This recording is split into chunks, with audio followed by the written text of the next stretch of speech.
How to transfer money from PayPal to Western Union. Hey guys, in this video, we will see how to transfer money from PayPal to Western Union.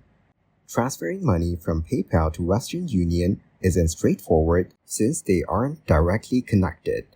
However, you can do it with a few extra steps. Here are the main methods.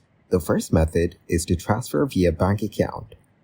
Now log in to your PayPal account, go to Wallet, and select Link a bank account. Next, follow the steps to verify your account. Then, go to Wallet, click Transfer Money, and choose Withdraw to Bank Account. You can select either Instant with a fee or Standard, free but takes longer.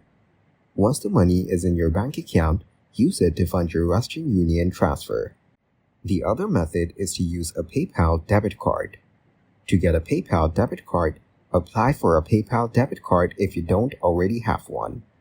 After that, use your PayPal debit card to fund your Western Union transfer online or at a physical location. Thank you guys so much for watching. I hope you got some value. See you in the next one.